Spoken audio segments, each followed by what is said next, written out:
So today is a glorious day out, and you guys are sitting in here. So I thank you, and it means to me that you must really love plants, because otherwise you would be getting in the last ice fishing, snowshoeing, skiing, whatever other fun things you do. So thank you for caring about the plants and for coming here today. I really appreciate it. And with spring upon us, it's the ideal time.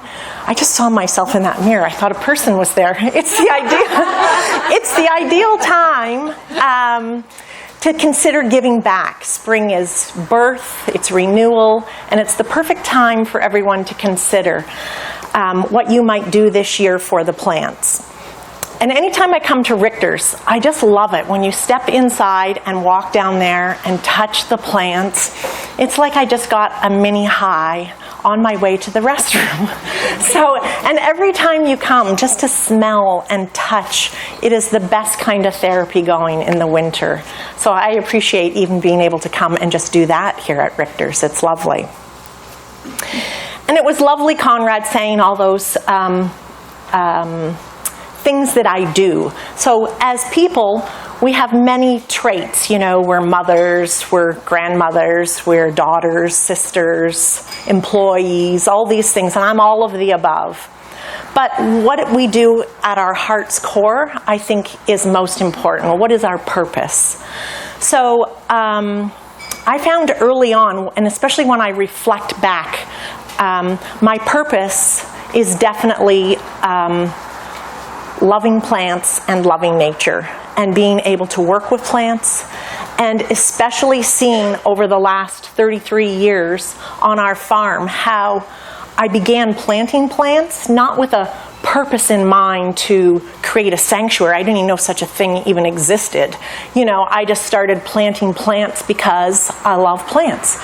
And when you have a formal flower bed, it is way more work than it is putting them out in the field and making a sanctuary and just allowing plants to do their thing and what plants want to do.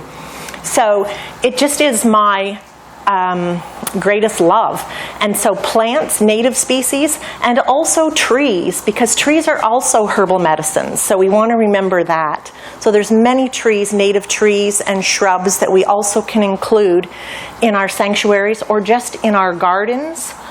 And also, of course, not forgetting to add in some wildflowers for our pollinators. Really important. I'm wondering if you could just show of hands, do you feel like you have a powerful purpose in life? Like, does anyone feel that way? You raise it, girl. It's wonderful, because it's so important to feel that way. And it makes you feel better as a human being to think that you have this something to contribute.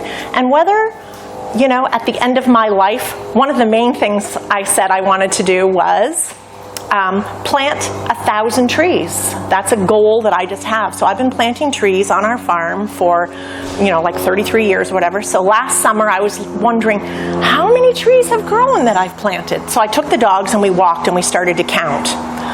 250. I was like, oh my goodness, 250?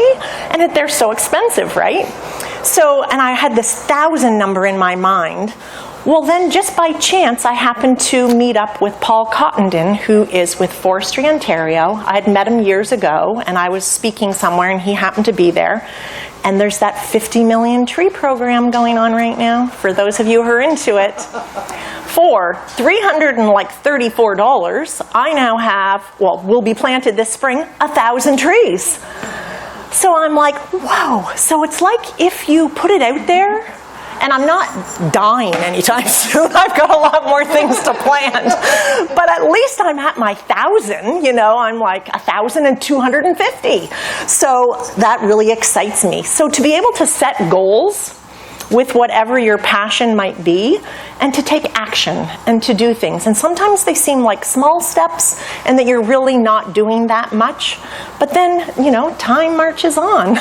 And all of a sudden you look back and it's like, hey, I've done this. This is for the bees, or this is for nature, you know, and it feels really good.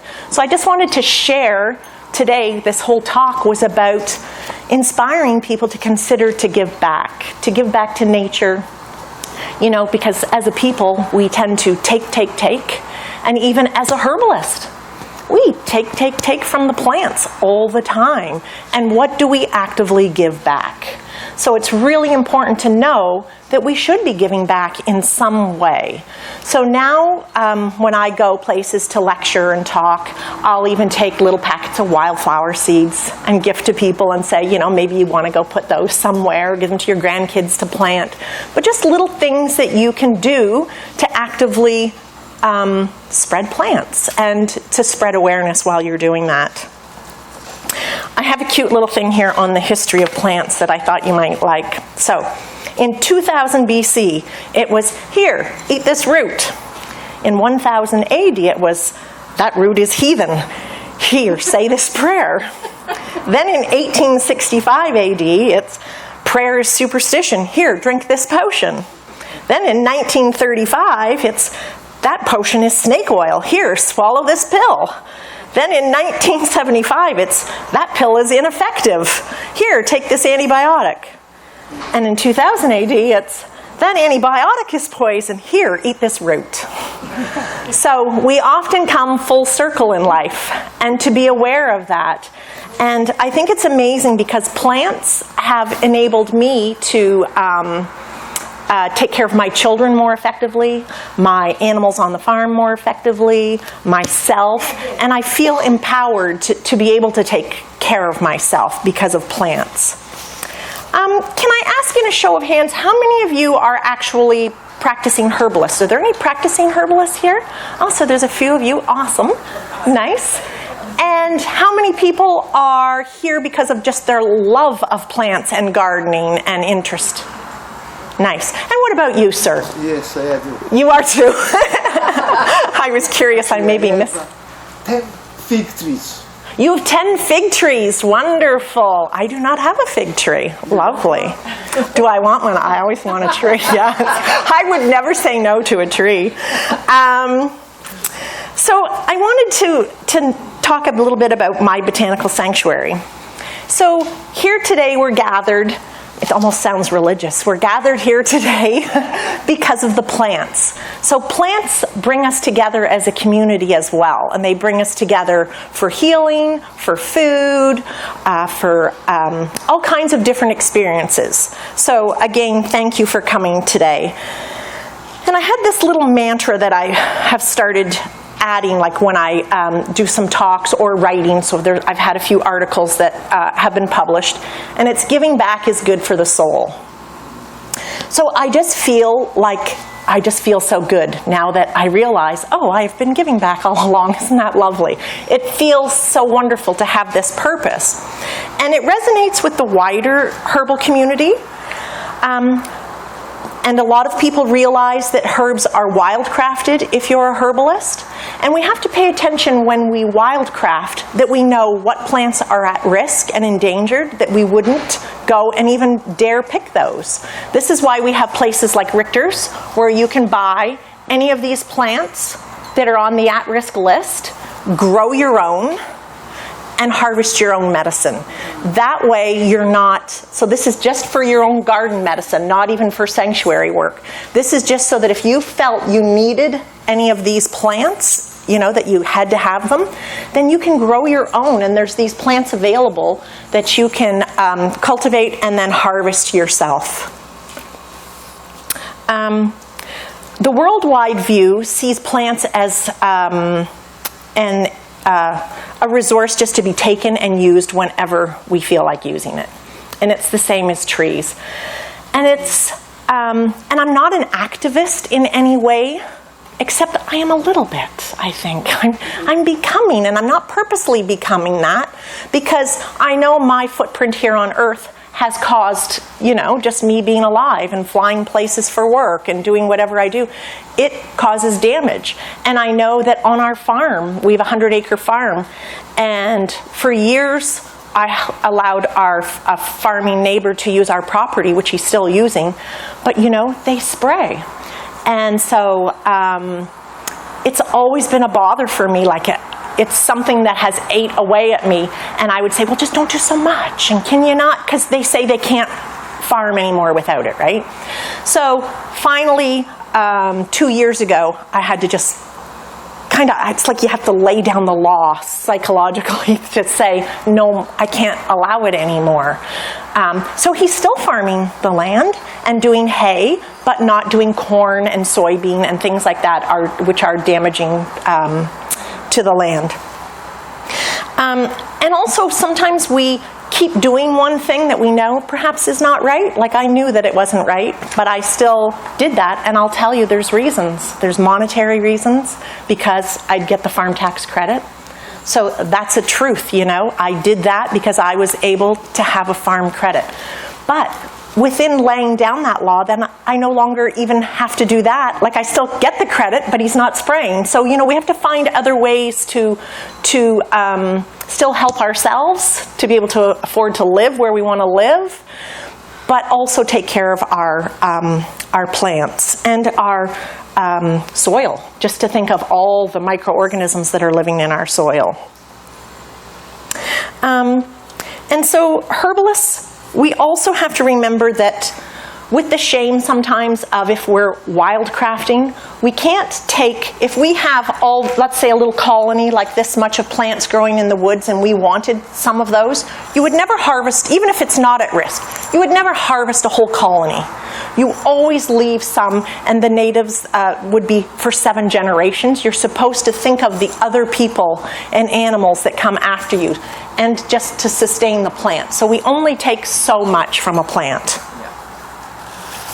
And we don't pick or dig or cultivate where we're not welcome.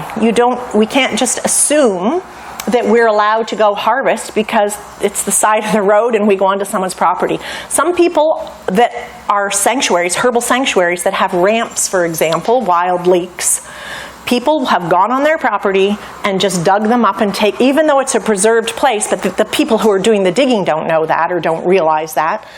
But the more we get this out there, the more important it is to realize that it's all our responsibilities to take care of plants that aren't ours to take as well, right?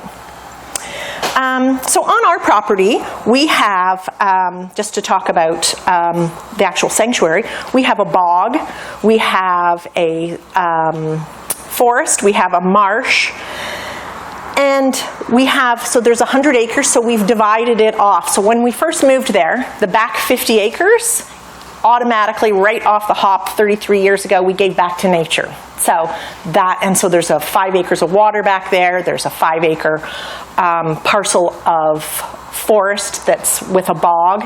And so that area, just leave and let it do whatever it wants to do. Trees have started growing there. It's restoring quite nicely. So well, that's 33 years, so that's a long time now. So it's starting, it's coming really nice. And then, of course, once we did that, we have so much more wildlife sightings as well. So frequently we have bears now are a norm to see on our game cam. We have deer, of course, and hawks, and I've even seen, and I'm not sure whether it was a bobcat or a lynx, but twice we've seen and I'm not sure which one, but whatever it was. So we have lots of animals now that are visiting the farm. And it's important also to have these areas on your property, because as farmers who are trying to get as much land as the city's moving out farther this way, you know, and subdivisions are coming in and taking good farmland, farmers need more land. So that's why they've been digging and cutting down fence rows. I'm sure you've noticed that now we have some really huge fields. But at our place, our fence rows are like super highways for animals. It's amazing when you're walking, you'll see trails, you'll see footprints, and there's lots of neat little plants growing in there. Like we've had the little trout lilies, you know, you'll see in the spring. Just all kinds of wild apple trees growing, which are great for pollinators. So we probably have at least 50 wild apple trees in our fence rows alone that would help our pollinators. So it's important if we can even try and keep old fence rows, even though it doesn't look necessarily nice maybe on your property. Some people don't like the way it looks. But it really is a great little habitat to have. So, of course, we're part of the Green Belt, which environmentally protects this area, which is wonderful. And I'm hoping today that you guys will have someone that inspires you to maybe do some work like this. So for me, my inspiration came from growing up on a farm and loving, and my dad had a thing about trees. We weren't allowed to climb certain trees, so us girls wouldn't, I don't know what he thought we would do to them, but wreck the trees. But my grandma was a great inspiration to me, always gardening, loving forest, and having flowers. So if you could just even draw from people around you that inspire you, it would be great. So I was hoping that you all had received your United Plant Savers book there. And so you can look at that once you go home and see all the really great work that they do.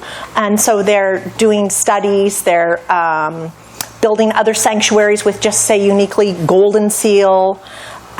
There's all kinds of ways that you can help, and that magazine is really a great one. And actually, I think we might be in that one. We're in one of them.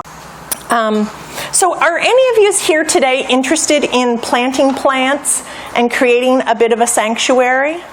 Oh, so a lot of you are. No, that's all of those ones that we have. So, sorry, can you put your hands up again, who's planning? Because that was quite a number of people. So that's amazing. Oh, look at you two go. Awesome. So I'm so happy. Because Richters has plants. They don't have all of them on the at-risk list. And here's a list that is on their website, which is really kind of cool that you can just print out. And I can... It's here. Is it in there? Yeah. Oh, it's in the book. Great, sir. Oh, he's good to have around. Look at that. He's right on it. So there's the actual at-risk list, and then there's the at-watch. And so for me, whatever we grow in this area, I just take whatever I can get off of both lists. Because if it's already on the at-watch, I might as well be proactive and start growing what yeah, he's got it. Look at him. He's good. He could be my assistant. Here it is. What page is that? 24. Oh, there you go, sir. Thank you. And I don't know what we're going to do, Conrad and Mom and I, but I want to do something here with Richters where we have some kind of a program, and we talked, he's not here right now, I'm not sure where he went, so now I'm just going to say things. But we want to do something together where, like I've asked him in the past, why can't you have a section in your, you know his catalog that they do? Have a section in the catalog or online that is for at-risk and at-watch plants. Then you guys could easily just go to that section, and maybe that can happen online, and I'm going to ask him about that.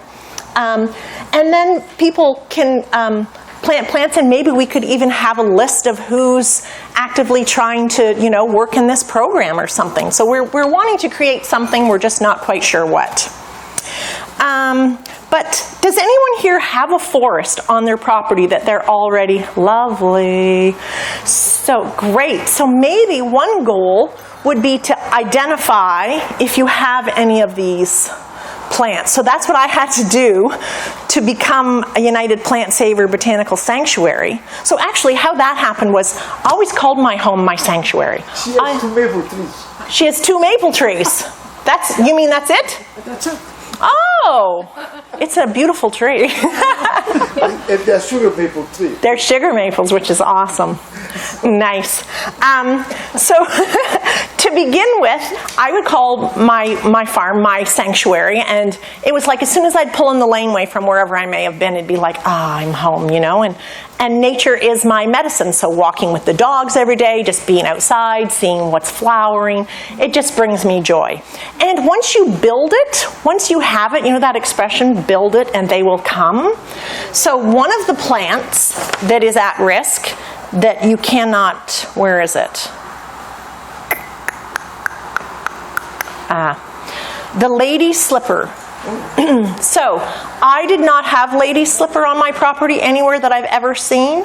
So, 2 years ago, we were doing a herb walk with my students, and there was a photographer with us, and I said to her at the end of the herb walk, "Oh, what was your favorite plant?" And she said, "Oh, I really liked the yellow one." I was like, "What yellow one?" So she scrolled back through her phone, and it was a lady slipper, 2 of them. And I walked right by it and didn't see it. So it's like sometimes they don't reveal themselves to you. How is there 2 of them right there? And I would walk around that path where I do that herb walk, I don't know, twice a day for years, right? And how did I miss it? So now I've got stakes around it so the dogs don't run over them. And it's like, there they are. So now, and even when I do a herb walk and there's nothing to see, I'm like, oh, there's a lady's slipper there. Because it thrills me to think that it came, right? And so I don't know how it came, but it was not there because when we moved to the farm, that 5 acres where our sanctuary is for my herbal class, it was a plowed field. So it has all come since we let it go back to wild. So it amazes me that even in that, when you just leave land and allow it to just do its thing, it will revitalize itself and reproduce plants that we never even imagined we could have. So on your list there, we have American ginseng. And there is not American ginseng here right now, and I know that it's very hard to grow. And Aku Richter, Mama, does everyone know why we call Mama Mama? Do you know she's Queen Mother in Africa, right? So that is a respect thing. So when you hear people referring to her as Mama, that is why. So, and I have a hard time, sometimes I keep reverting to saying Aku when I shouldn't. So Mama, just so that you are all aware why I do that. Mama is growing me some American ginseng so that I will be able to have it in the sanctuary because I do not want to touch it wild in the bush somewhere because I don't want to disturb where it is. So of course, ginseng, and all ginseng, they are king of the tonics. So if everyone knows the term tonic means that it is nurturing for your body, it's revitalizing. Tonics are things we should be taking regularly, and you can switch your tonic. A maple tree with its sap in the spring, that's the spring tonic. So to be able to take that, it's given freely. I use my maple water and we'll freeze it and use it all during the winter. You know, we do a water ceremony with the native gals before our class, or I use it in my smoothies. So it's just a nice, easy way to use your sap water. But the king of tonics, and it's the wonder of the world. So it's also good for your nervous system. It's in any adrenal formulas. If everyone is aware, your adrenals are your fight and flight. So we want to have adaptogenic herbs that are calming and supportive to your adrenals. And so the next plant we have is bloodroot. And I wanted to pass it around because look at how cute it is. It's flowering. It's so sweet. So if everyone could just be gentle. But the ones that we have here, send it some love, they're all for sale here at Richters. So the bloodroot, and I have personally never used bloodroot. And solely because we don't use it. So I also work at Richters Herbs. I'm the product development specialist there. So I've worked at Richters for 23 years. But we don't use any of the plants that are on the at-risk list. We do not use. You would use a different plant instead or just eliminate it from the formula altogether.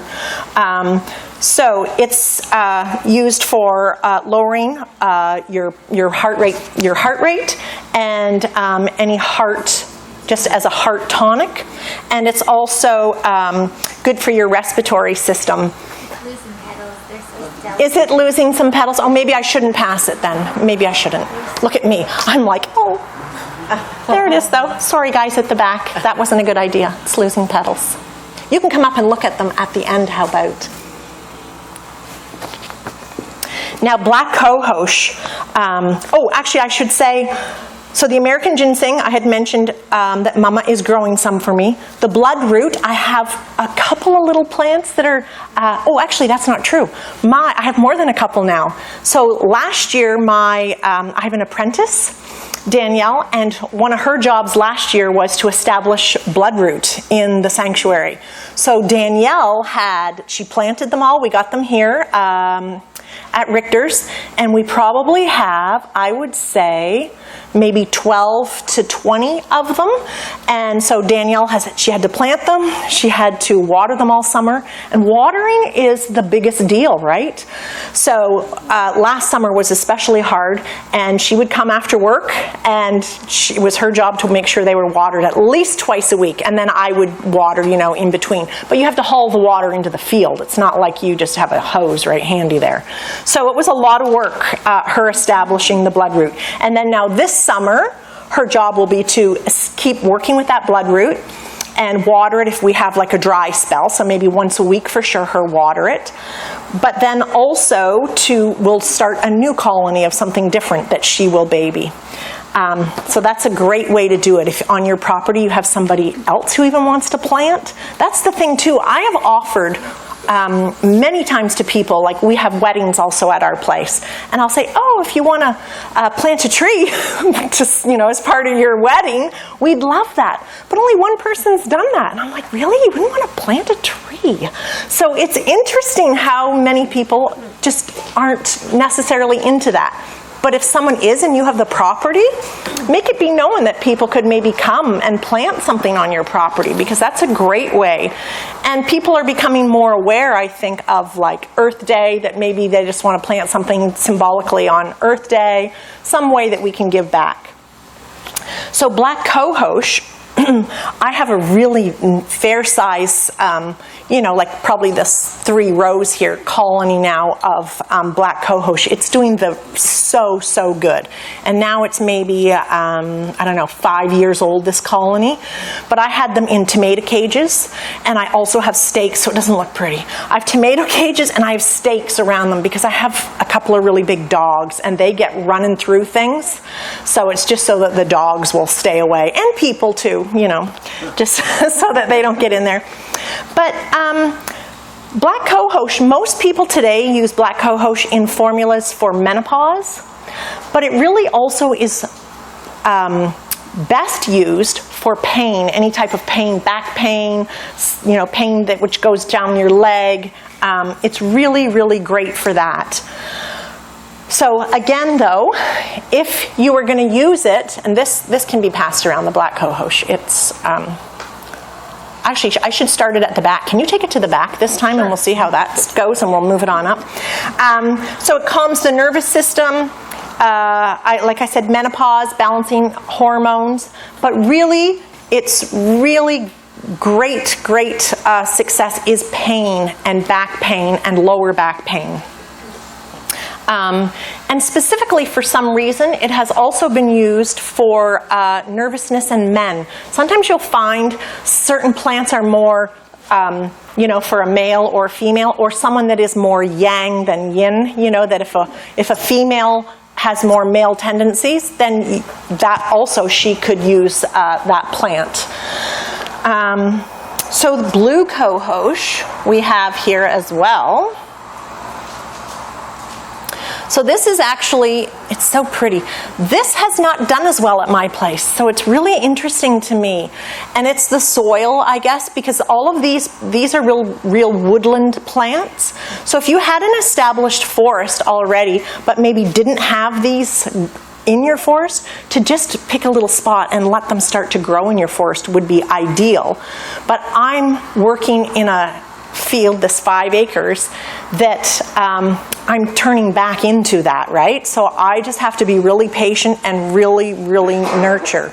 But I'll bet if you had an established forest that you could just go back and just plant one and then go back in a couple years and see what's happened, right? So I'm going to move back this way, and you guys, did you want to pass that around? So that's the blue cohosh.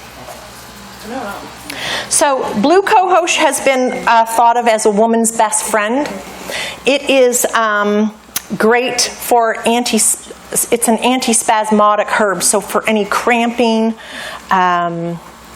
it's so pretty. It's very similar to the black cohosh. Do you see how though the stem is a little bluer? If the two plants were together, you would notice that it's just a titch bluer. Let's see here. Oh, and I forgot to mention too, for delivery, so being an antispasmodic, that helps with delivery, bringing on delivery. So you would never use it during pregnancy, but at the very end, blue cohosh was used that in the final stages of pregnancy. Echinacea. I love echinacea. So echinacea, first of all, is an amazing plant. How many here use echinacea regularly? Okay, did people use echinacea more years ago? Like, did you more so? Yeah, so echinacea had its real popular hype in like the 80s. It was really the poster gal for immune boosting. And then it kind of fell out of favor, and herbs, and we've noticed this at work, they kind of go in whatever people are marketing, right, the most. So like a couple years ago it was mushrooms. So then everybody's doing mushroom formulas, you know, and the more mushrooms in a formula, the better. You know, everyone was wanting like 12 different mushrooms. So and this is that, when I say everyone, I don't mean retail, I mean we contract manufacture for other larger companies that sell to doctors or sell to other herbal companies. So it's in their marketing, they were wanting us to do that. So like some of the formulas, as I mentioned, would have 12 mushrooms, but it's like then everyone forgets about echinacea, that is a perfectly amazing plant. Now, it is on the at-watch list, so we have to be very careful, but if you plant it, it thrives. So you can plant a row of echinacea, and in a few years, be able to harvest the roots. And even if you don't want to do all roots, you can do flowers and seeds. I know some companies do flowers, seeds, and leaf, and a bit of roots.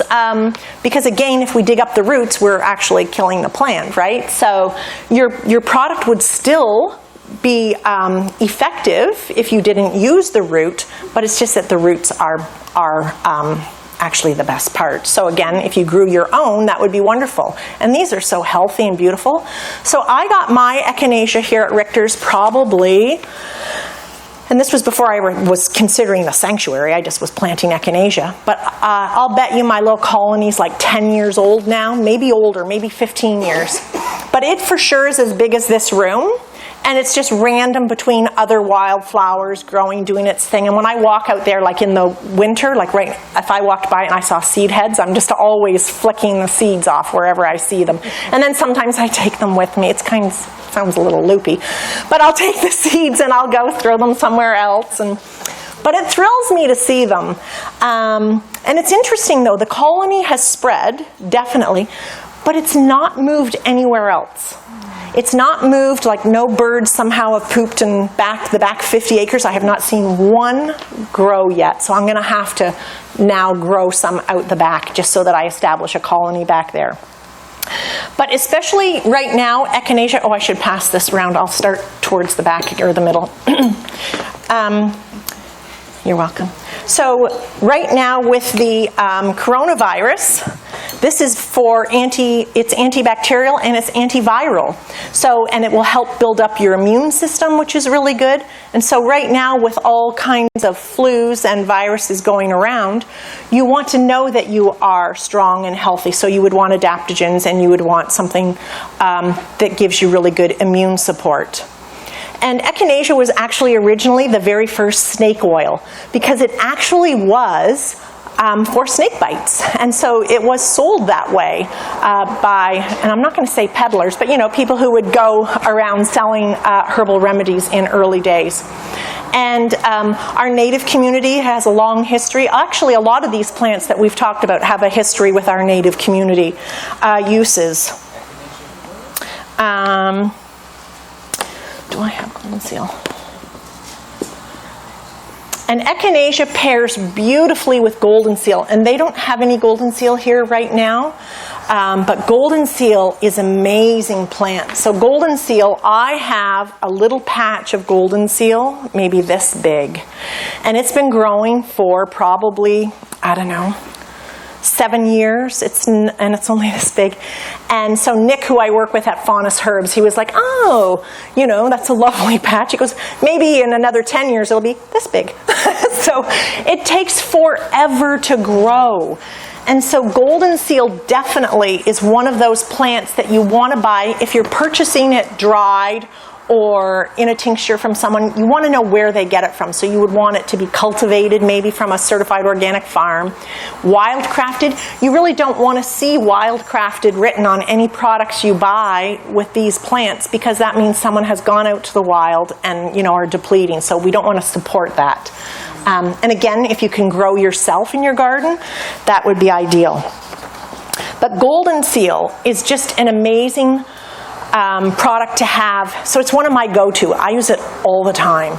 So even though I know it's on the at-risk plant list, but we get it from farmers. So we're, you know, getting it grown for us to use and sell at our work. So when I went to Africa with Mama, for example, I had taken with me, I always take a little kit of first aid stuff. So I have this cold care that I always take, and goldenseal was in my kit and a few other things. But the chief was sick in the village, really sick, so I thought, oh, I'll give him my cold care because I'm strong and healthy. And then if I didn't get it and I was sick, I was like, ah. So I was there for 10 days, so I started straight up taking the goldenseal. And it is super bitter. Has anyone had goldenseal before? Yeah. So straight up under the tongue is not really yummy. But I started doing that, and the more I did it, the more it was like, I really like it. And it's like a really good bitter, and sometimes we don't have bitters enough. And it's really good digestive-wise, so for any digestive issues, and a lot of times when you travel digestively, people, you know, can't go to the washroom or whatever, so it's really good for that. But it's also really good, like nature's antibiotic. So paired with the echinacea, it is a real powerhouse, those two together. So if you were going to choose two herbs to grow and plant, those two would be beautiful. Or if you could get from a farmer who grew. Yes? Do you know any place where you can get goldenseal plants? I don't, and I don't know if Richter... Do you have goldenseal, Mama, here? It's coming, yay. In plant form, right? Excellent, yeah. Yeah, so see, that's exciting for me too, because I'll be buying a flat right off the hop for sure. So yeah, that's exciting. So this is why the collaboration of me even here speaking, actually there's more people here than I thought there would be, because I didn't think that there would be a real interest in this topic necessarily. But to be able to work with Richters and to have these plants grown here that then we can, you know, share and even gift. Like if you have a herb nerd friend, honestly, they would love that if you gifted them those and said, oh, they were at risk. Like they would go squirrel them away somewhere in the, you know, in a corner. And so it's another little thing that you've helped, you know, start, and plants another little colony. Oh, also I should mention about goldenseal that it's good for, it's an alternative, so it's good for anything skin related, so eczema, ringworm, anything like that. And if you, so again for first aid, if you had it with you, it's great to wash a cut if you were cut, or if you were camping and you got cut, or you were out in the bush. It's just a great, great plant. So let's see. Oh, of course I don't have this. Slippery elm. Has anyone used slippery elm? Yes. Slippery elm, I love it. So when I think of slippery elm, I think of the elderly and I think of babies mostly, is and that's just personally how I've used it, and how the people that, you know, I see as a registered herbalist. So for the elderly, it would be when they're convalescing and they need something really that's nutritional. You could add it to soups for them or any food. It's just a really beautiful herb. But powdered, I make a baby powder with it. So you get like a nice clay, and I'm not sure, I'm assuming Richters has the powdered slippery elm here. And you mix it with the clay and put a couple drops of rose essential oil in there. It is so healing and so amazing on babies' bums. But with that being said, also it could be for like anyone who gets chafing in the summer when it's hot, because it would be drying and yet it's also healing. So it's really, really a beautiful herb. So it's also used as a poultice on any boils, and then also to remember about putting it in food and for your adrenal glands. Again, we're back at the adrenal gland thing. Adrenal glands, so important to nourish. Okay, so I'm just looking for my next one. Oh, I thought I saw it here. I guess, oh yes, we do. Okay, so I was this, and I love that it's called this here, Beth root. And Beth root is trilliums. So it's also known as birth root or Beth root. So it was used for birthing. And so, of course, I personally have no experience with trilliums. We don't have trillium tinctures. We don't do anything with trilliums ever at work. But I have dug up trilliums, and I have successfully, numerous times, transplanted them onto my property, and I now have pink ones and white ones, and so they really do transplant beautifully. But I would caution you that if you were going to do that, do not dig them up and then leave them sitting around and not plant till the next day or something. If you're going to dig up any plants, you really need to follow it through and go right back home and, you know, put water in the hole and then plant it and water it again and make sure that you're going to take care of the plants. We don't want to dig them up and then have them die. Yes, and this, oh, and it says right on here, woodland, a woodland perennial. So again, if you didn't have trilliums in your forest, you could even just plant one, and it would be so fun to see. Like, this is the little nerd in me. Like, I like walking and seeing what happens then. So, and then every year you're going to go and check, how are your trilliums doing? It's so, actually, here, I'm going to pass that around so you can see it. So it's going to be coming out soon. It's just a little bit still dormant there. Okay. So this is kind of funny because this is arnica. And so my dad is 83. He's awesome. He comes and he helps me on the farm, and he likes to cut grass and do all kinds of things. So I had rototilled up a spot to plant my arnica, and I had arnica planted there. And somehow my dad came along and did something else on the same spot and planted coreopsis instead. So all along I was like, oh, I'm so excited. My arnica's doing so well. And I thought my arnica was doing so well. And I don't have wild arnica at all. And so I'm doing my at-risk botanical walk. And I'm showing a group of students, and I'm like, oh, here's my arnica. It's going to be flowering soon. Someone says to me, I think that's coreopsis. I'm like, what? So then I found my dad the next day, and I was like, Dad, what happened there? And he was like, oh, I thought I could plant my stuff, Pen. So he came along after me and did his thing on top of my thing, and my thing didn't last. So you got to pay attention and communicate where you're planting your stuff. Same thing happened over there, yes. So things happen at home, and you think you got it covered, and you don't. So now I have to start all over this year with a new batch, which is sad because that actually killed my arnica, right? And so luckily I didn't dig that up. So here's beautiful arnica to pass around. We'll start back here. You can pass that back. So arnica, how many people here have used arnica? Yes. Arnica is amazing plant. It really is, and I think that once you use it, like you said, you use it every day, do you? Yes, yes. So it is one of those plants that is just amazing. So, may I ask, are you able to share why you use it? For my niece, and I use it on my dog as well. Oh, nice. So we share like in my back with information. Yep. I've been using it. For how long? A lot of years. A lot of years, yes. And so you're using it in ointment form, correct? I have a cream and a liquid. Okay, nice. So the way I have always used it, or I shouldn't say always, mostly use it, is in an ointment that we make and have beeswax. But again, if you were to have had, there was someone who came to me, they had a a really serious bike accident, and so he was bruised, he was sore, he was like, and his wife was a pharmacist, and he's like, nothing's helping me, I'm so bad. I had Tramiel actually, which has Tramiel have arnica in it? Does anyone know? I do believe it does, yes. So I had Tramiel. And on that, it's like an emergency remedy, you know, for chronic bruising and sprains and swellings. And he said that was the only thing that touched his pain and really made him start to feel better and the bruising subside. So that was quite amazing with that gentleman. But it truly is an amazing plant. So again, though, if you're going to purchase that or grow it yourself, you can grow it easily.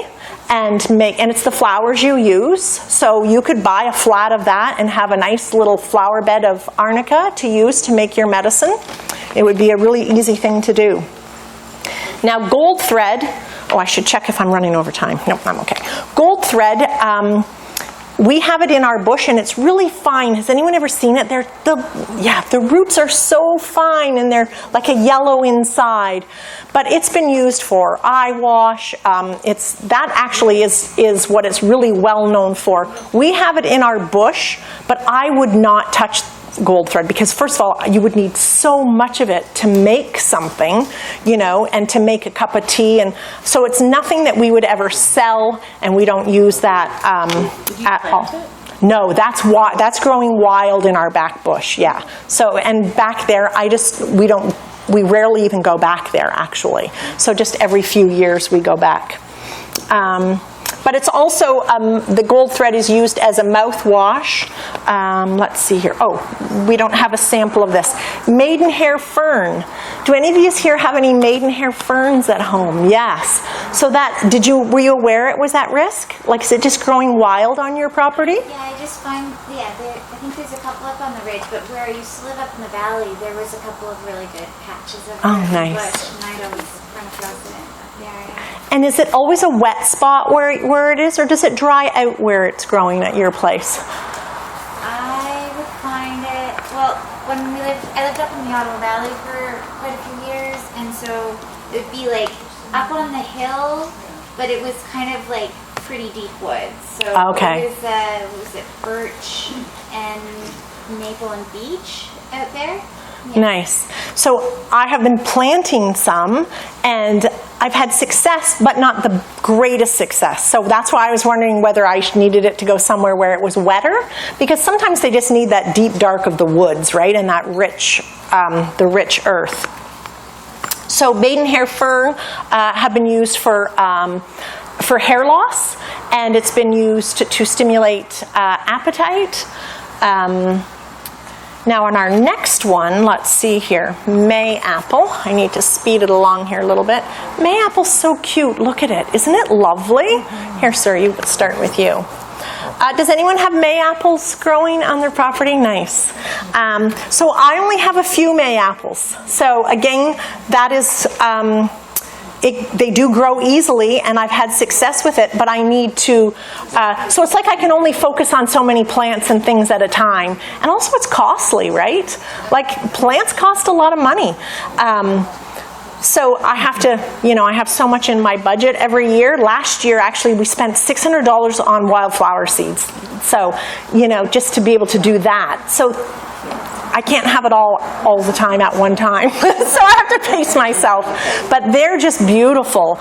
And they're just hardy looking. Like, it looks hardy. It doesn't look delicate to me, when you see it in the bush.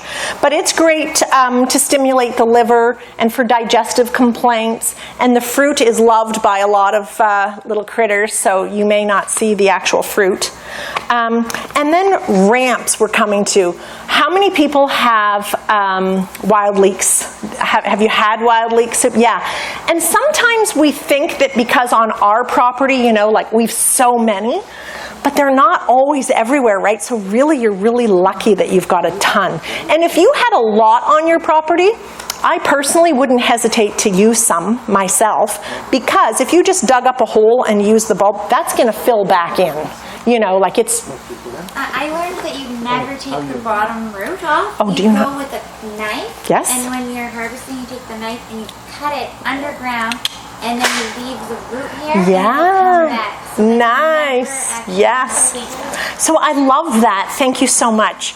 Because whenever I lecture, my thing is that I'm always going to learn something from somebody else too. So there's my ding, ding, ding for the day, which it won't be the only thing I learned today, but it's where the hairs are. Yeah. So that's brilliant. And I was going to say, so for me, if I was to use anything, I would only use the leaves. Because at my place, I just don't have, a good colony. And I wouldn't go somewhere else and try to get theirs. So I'm trying to build my colony every year. A neighbor of mine, she has a huge patch. She digs up for me, and then I transplant. And it does really well. So I'm keeping on working with that. But ramps in the spring, so that's a spring cleanse. It's a spring tonic. So we need to look at those things that are coming out soon, like for tonics, like the maple water's coming. So there's lots of other things we can do for tonics and not necessarily use the ramps. But using the leaves in soup too, that would be beautiful.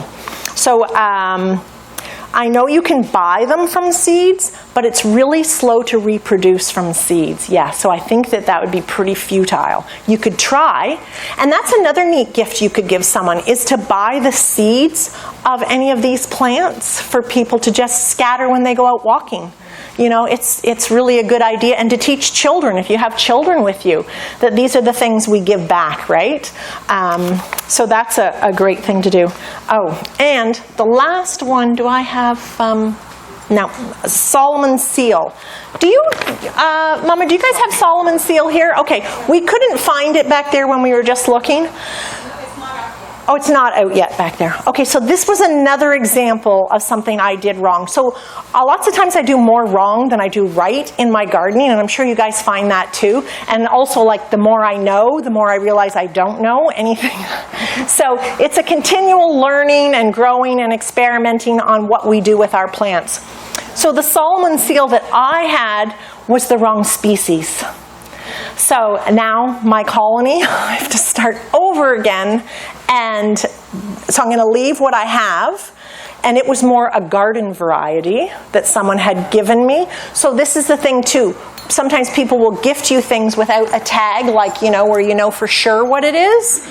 And so it was like that was thought that that's what it was, but it ended up being not so. So I still have a lovely colony there, and so that can do its thing. But now I have to start over, and that'll probably be my plant of choice this year to get going more is Solomon seal.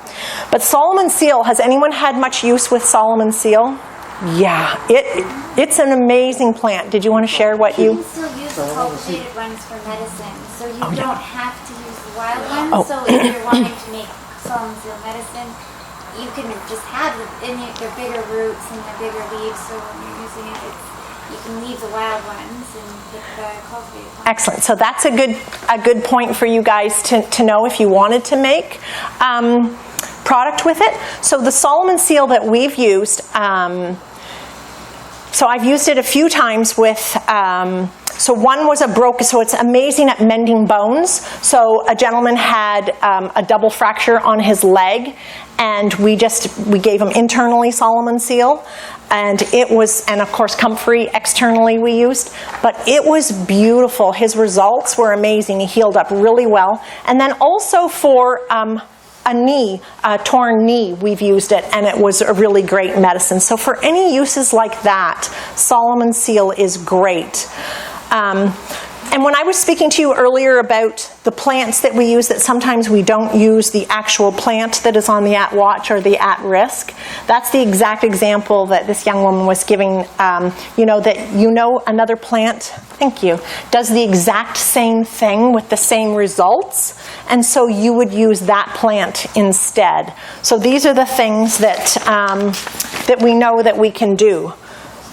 So sorry, I'm running a little bit late. I'll wrap it up right now. So when we know better, we can do better. So what can you guys do? So you could plant any of the plants that are on your list here that you've got in your book, and maybe make that as a goal. And we know that we can get them here at at Richters. You can donate or become a member with United Plant Savers. That's always a good thing. And sometimes people don't have the time to get in the garden and do things, but if they have extra money, you know, they can contribute to someone else being able to do that work. You can transplant plants where you know someone is going to be destroying the ground. Like right now, a farmer up the road from me, wild in this, so he's left this field go fallow, and there's all these sugar maples growing. And I said to him, I saw him in the grocery store, I was like, I'm jealous of all your maple trees growing like that, because mine, it hasn't done that at my place. And he was like, oh, what maple trees? He didn't even know we had maple trees out there. And then, so I told him, and he said, oh, I'm going to work that field this spring. So he goes, you can dig them up if you want. I was like, yay! So that's going to be a whole mission of mine early spring. As soon as I can get into his place, I'm going to dig up a whole bunch of his trees and have people help me. And so not to buy wildcrafted or at risk or at watch plants, not to forage for them if you're aware that you shouldn't be doing that, planting more trees and shrubs, and if you wanted medicine, then to grow your own, and you can get your plants somewhere here like Richters. And I really wanted to thank Richters for doing their part too, because without having somewhere, like the only place I know I can get these plants is here. So without them, doing this and growing plants that are the at risk and the at watch, they're not your most common plants either. So like the peppermints and all that are flying off the shelf, I'm sure. But these guys aren't flying off the shelf. So to be able to support these plants and to use them and make them be more out there, it's really important to do that. So I really thank you if you're going to do that, because it's a wonderful thing. And I thank Richters especially for growing them and having them available. And for Mama, who also is growing me plants sometimes that are hard to grow, that really isn't a money maker for her at all, but doing it because of the love of plants. So thank you all for your attention today, and happy planting. So thank you.